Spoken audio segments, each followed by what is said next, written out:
Bonjour à tous, donc avec les combats mémorables, les combats à voir de MMA pour l'année 1994. J'ai déjà commencé à faire ça avec l'année 93 dans une vidéo précédente que je vous invite à aller voir. Et donc à 94, je vais vous proposer 4 combats. C'est-à-dire que 94, c'est la première année complète de MMA à proprement parler. Bon, après, encore une fois, mais j'en ai parlé dans une vidéo, c'est discutable de dire que ça commence en 93. Et donc 94, c'est la première année complète, puisque ça a commencé fin 93 en fait. Donc on est encore dans ce truc un peu naïf où les combats sont souvent, déjà il n'y a pas énormément de combats dans une année, et puis les combats c'est souvent direct à résolution, c'est-à-dire que deux personnes arrivent avec un art martial et puis il y en a un des deux qui prend le dessus, tac, terminé. Il y a peu de combats où il y a des rebondissements, où c'est compétitif, où il y a une espèce de tension qui se crée, etc. Comment un tel va résoudre tel problème que l'autre pose, enfin bref. On n'a pas encore trop ça, donc c'est vrai qu'il n'y a pas beaucoup de combats super excitants ni rien. Je vais quand même vous proposer 4 combats qui sont, à mon sens, mémorables, qui sont intéressants à retourner voir aujourd'hui, en 2019, malgré que ça ait lieu il y a quand même maintenant 25 ans. Donc, bon. Je vais commencer donc avec un combat qui oppose Rickson Gracie à Dave Levicki. Ça se passe au show Vale Tudo Japan numéro 1 au Japon, donc le 29 juillet. Alors ce show-là n'est pas un show organisé par une des grosses promotions de l'époque, UFC, Shooto, Pancras, etc. C'est un show qui a été organisé par Satoru Sayama, qui était le fondateur de Shooto, mais qui a fait ça justement en dehors de son organisation Shooto, qui était un petit peu confidentielle. En se servant de sa renommée, Satoru Sayama, c'est un catcheur japonais très connu, qui incarnait le Tiger Mask au début des années 80, à la New Japan Pro Wrestling notamment. Et donc il s'est servi de sa notoriété pour organiser ce tournoi, dans lequel figure une légende déjà du sport, à l'époque, Rickson Gracie. Quand je dis une légende, c'est que Rickson Gracie était considéré comme le meilleur combattant de la famille Gracie à ce moment-là, donc meilleur que Royce Gracie qui dominait à l'UFC. Et il avait déjà quelques combats dont on n'a pas d'image, donc on va les prendre avec des pincettes, mais quelques combats de MMA, quelques victoires. Il faut savoir que Rickson Gracie n'a pas été choisi pour combattre à l'UFC et que c'est Royce qui a été choisi parce que Royce Gracie est beaucoup plus fluet et plus uniquement sur le jiu-jitsu, alors que Rickson utilise beaucoup de frappes. Et donc ils se sont dit, Royce Gracie va plus mettre en valeur l'art du jiu-jitsu, alors que si on met Rickson va devenir une star, ça c'est sûr, il va dominer, mais ça va moins mettre en valeur le jiu-jitsu en soi. Donc ils ont mis Royce Gracie à l'UFC, mais il faut savoir qu'il est très probable que si Rickson Gracie avait été à l'UFC, il aurait fait au moins aussi bien, voire mieux, et qu'il est très probable aussi que Rickson Gracie était le meilleur combattant au monde à ce moment-là. Et c'est pour ça que je voulais vous proposer un combat avec lui. On n'a aucun combat vraiment compétitif et excitant avec Rickson Gracie à l'époque, mais de la même manière que j'ai mis Royce Gracie contre Ken Shamrock en 93, je vous propose Rickson Gracie contre Dave Levicki. C'est la demi-finale du tournoi donc de Vale Tudo Japan 94. Dave Levicki, c'est pas un mec très connu, c'est quelqu'un qui fait quand même un bon 20 cm de plus et facilement, je pense, 30 kg de plus que Rickson Gracie. Et c'est ça qui est intéressant, c'est que c'est un peu un David contre Goliath si on prend les gabarits, mais dans l'attitude, dans l'aura qui est dégagée, dans la façon de combattre, on a l'impression que Goliath c'est Rickson Gracie et David, donc le plus, celui qui est mal barré, c'est Dave Levicki, et c'est exactement ce qui va se passer. Donc c'est la tornade Rickson Gracie qui s'abat sur Dave Levicki, c'est super intéressant à regarder. Après ça dure quand même 2 minutes, il se passe 2-3 trucs, il y a notamment un moment où il tombe à l'extérieur du ring, Rickson Gracie tombe quand même dos sur le plancher avec l'autre sur lui, quand même, on s'est dit il aurait pu se faire mal, et non. Mais ce qui est impressionnant, c'est comment il arrive à le mettre au sol assez facilement, comment au sol il arrive à le manipuler dans tous les sens, et surtout, il le bat avec des frappes. Et ça, c'est fou, parce qu'on se dit, il va le dominer avec la technique du jiu-jitsu, et en fait, il se sert du jiu-jitsu pour contrôler le corps de son adversaire, et frapper, et on sent la violence, en fait, qu'il a, que Royce Gracie n'a pas. C'est ça qu'il a en plus, Rickson Gracie, pardon. Il a ce truc où il peut aussi faire mal avec des frappes, ce que Royce fait très peu. D'ailleurs, Rickson combat avec des gants de MMA traditionnels, qu'on a encore aujourd'hui. Enfin, je crois que tout le monde combattait avec ces gants-là dans ce show-là, mais ça lui permet de frapper plus fort aussi au sol sans se casser la main. Voilà. Bon, moi je pense que c'est le combat qui est surtout intéressant pour voir Rickson, qui est probablement le meilleur combattant au monde à ce moment-là, avec son aura comme ça de quelqu'un de peu spécial. Je vous invite même à aller voir les 3 combats qu'il a fait dans cette soirée-là, puisqu'il gagne évidemment le tournoi et il continuera à gagner tous ses matchs en fait en carrière. Le vrai problème avec Rickson Gracie, c'est qu'on est toujours dans l'ordre de la croyance et pas des faits. C'est-à-dire qu'on croit que c'est le meilleur, on se dit c'est sûrement le meilleur, etc.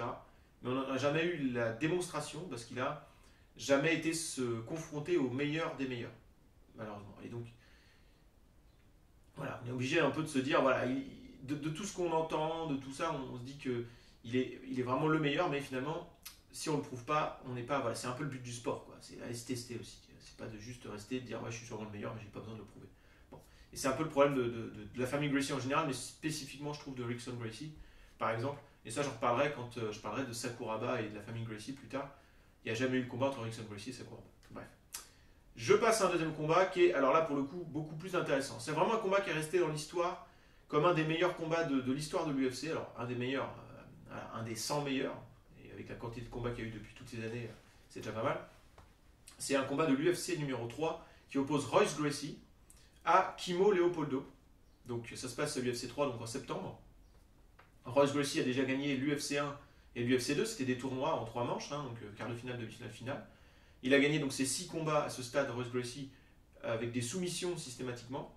Et donc il arrive à l'UFC 3 pour affronter Kimo, qui va peut-être pouvoir poser problème à Royce Gracie, on pouvait se dire avant le combat, parce que comme Levicki avec Rickson Gracie, il est beaucoup plus imposant physiquement, il fait facilement 30 kg de plus que Royce là aussi, et il fait très athlétique, il a fait un peu de lutte et beaucoup de football américain, donc c'est un athlète quand même, et on se dit que peut-être il va pouvoir rester debout, et s'il met un coup de poing, ça risque de faire très mal. Donc il y a une problématique qui, voilà, il y a quelque chose, il y a un suspense, pour une fois on va dire, on se dit, est-ce que Royce Gracie va pouvoir faire ce qu'il fait d'habitude? D'autant qu'en plus les adversaires commencent à le connaître et se disent, attends, il faut rester debout, machin. Et c'est effectivement ce qui va se passer, c'est ça qui rend le combat intéressant, c'est que Royce Gracie va avoir énormément de mal à utiliser sa technique sur un combattant qui peut pallier son manque de technique par sa puissance et ses capacités athlétiques. Et donc on a ce rapport entre la technique et la science du combat de Royce Gracie et la force brute, les capacités athlétiques de Kimo Leopoldo, de la même manière qu'on aura ça des années plus tard dans un combat que j'adore entre Bob Sapp et Antonio Rodrigo Nogueira, ça je vous en parlerai. On a ce truc-là où, en fait, à quel point la technique peut dominer quand il y a un déficit de puissance. Alors, Royce Gracie va insister, évidemment, il va finir par aller au sol en tirant l'adversaire dans sa garde, donc on appelle ça pull guard, en jiu-jitsu notamment. C'est-à-dire qu'il va au sol en emmenant l'autre au sol avec lui, et en étant sur le dos, sachant que sur le dos, c'est une position depuis laquelle il peut faire des soumissions, sauf qu'il ne va pas réussir à placer ses soumissions parce que Kimo est très puissant et qu'il bouge et qu'il a compris 2-3 petites bases, on va dire, de jiu-jitsu, sûrement en regardant les combats, il a des bons réflexes. On voit même à un moment donné Royce Gracie tirer les cheveux, c'était autorisé à l'époque de Kimo pour éviter de se prendre trop de coups dans la tête, etc. Parce que Kimo essayait quand même de faire mal en ground and pound, le fait de frapper quand on est au sol. Et puis finalement, avec la fatigue cumulée de Kimo, parce que bon, même si c'est un athlète, à un moment donné, il se fatigue quand même assez vite, après pas mal de minutes de combat, Royce Gracie arrive à placer un armbar et gagner, mais au prix d'énormément d'efforts, ce qui fait que Royce Gracie ne va pas continuer le tournoi de la soirée. Donc c'est une victoire pour lui, une fois de plus, mais une victoire tellement difficile à obtenir qu'il ne continuera pas, il ne gagnera pas donc l'UFC 3, il ne fera pas la passe de 3. Il gagnera un autre tournoi, mais voilà. Donc c'est un combat qui est super fun à regarder, c'est pour la première fois on a un combat où il y a une vraie tension, où il y a une espèce de bras de fer qui s'installe, qui va craquer en premier? Est-ce que les coups qu'envoie Kimo vont finir par avoir raison de Royce Gracie? Ou est-ce que la technique de Royce Gracie va finir par avoir raison de Kimo? Bon, ça craque du côté de Kimo, mais pour la première fois, on voit les limites possibles, potentielles, du jiu-jitsu des Gracie. Voilà, donc c'est un combat qui est un peu culte, celui-ci. Je crois que n'importe qui ferait cette liste des combats à voir pour 94 mettrait ce combat-là. Tout le monde, 100% des gens mettraient ce combat, c'est sûr. Donc celui-là, il est à voir absolument. Je continue avec le troisième combat. On retrouve Royce Gracie, on a l'UFC 4, donc juste après, donc en décembre. Royce Gracie contre Dan Severn, c'est la finale du tournoi de l'UFC 4, donc on a encore ce système de tournoi.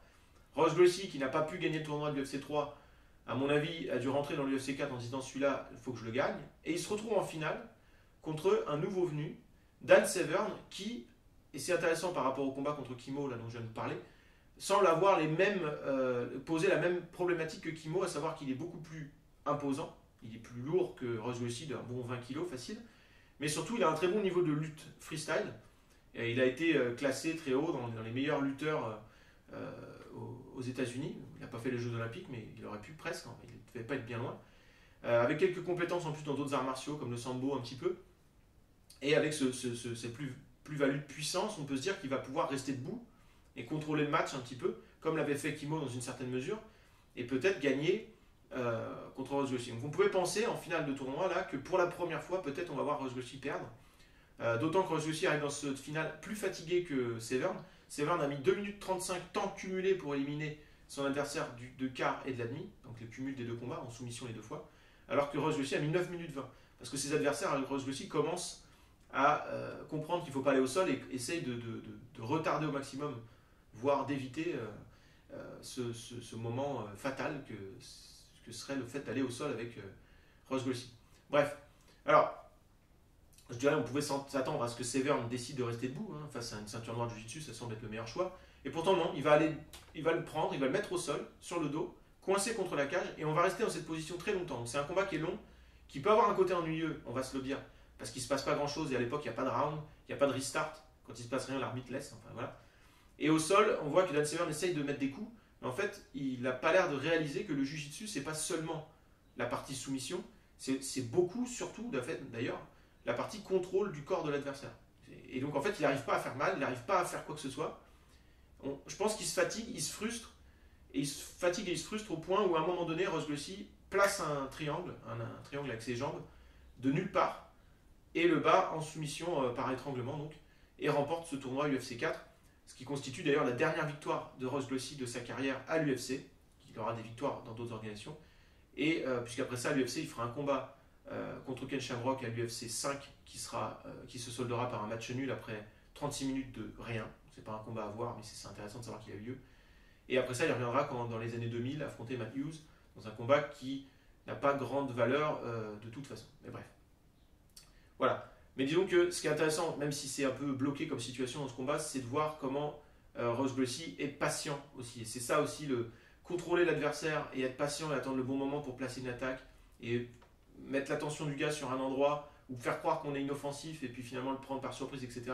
C'est aussi des choses que les Gracie avaient dans leur arsenal qui constituaient l'avance, comme Rickson, ils avaient une avance en fait sur le reste du MMA, ils avaient une avance de plusieurs années. Et là, Royce Gracie vient d'utiliser une munition qu'il n'a peut-être pas utilisée tellement jusque-là, c'est la patience et le fait de faire croire à l'autre qu'il est en difficulté alors qu'il n'était peut-être pas, ce genre de choses. Voilà. En tout cas, c'est une défaite qui doit être frustrante pour Dan Severn, parce que s'il avait gagné là, il aurait tout de suite atteint un statut de star, qu'il obtiendra plus ou moins plus tard, mais voilà, Royce Gracie confirme une fois de plus. Je dis que c'est la dernière victoire de Royce Gracie, c'est plus ou moins le sommet de sa carrière, à mon avis.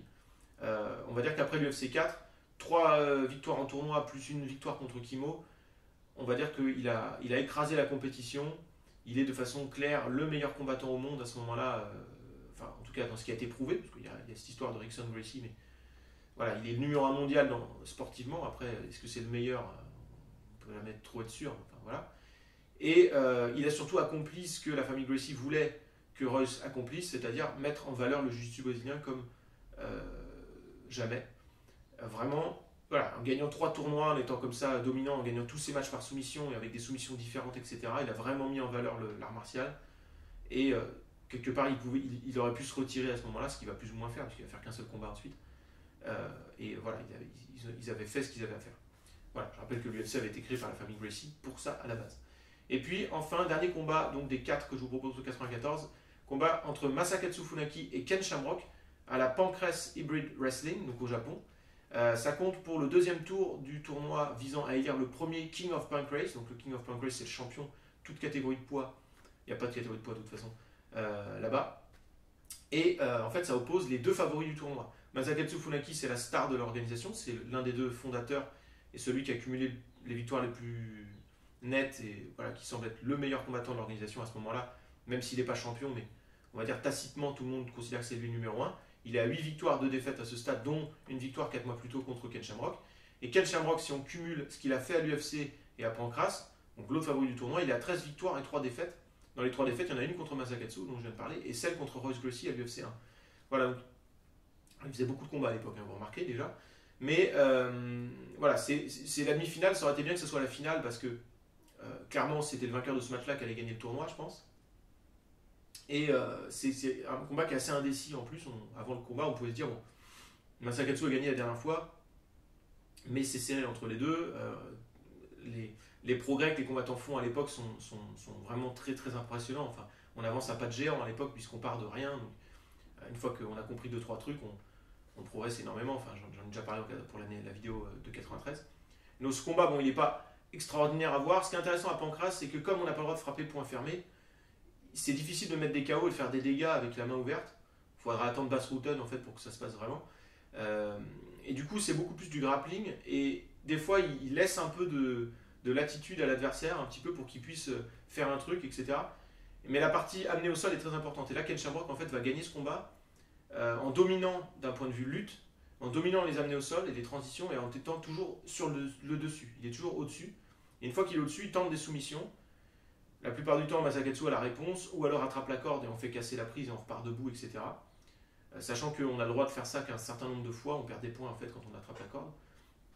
Et au bout d'un moment, donc, il finit par être pris dans un arm triangle et Ken Shamrock gagne le match par soumission et devient le numéro 1 de la Pancras CW Wrestling par ce match, mais il va gagner la finale ensuite, et devient l'un des tout meilleurs au monde suite à ce match. Et c'est pour ça que le combat contre Ross Gracie, qui finalement accouchera un peu d'un match extrêmement chiant, mais était intéressant parce que c'était le numéro 1 de la Pancras CW Wrestling contre le numéro 1 de l'UFC. On avait un peu le combat qui allait élire le numéro 1 mondial. Et puis finalement, ça fait match nul. C'était un peu dommage. Mais voilà.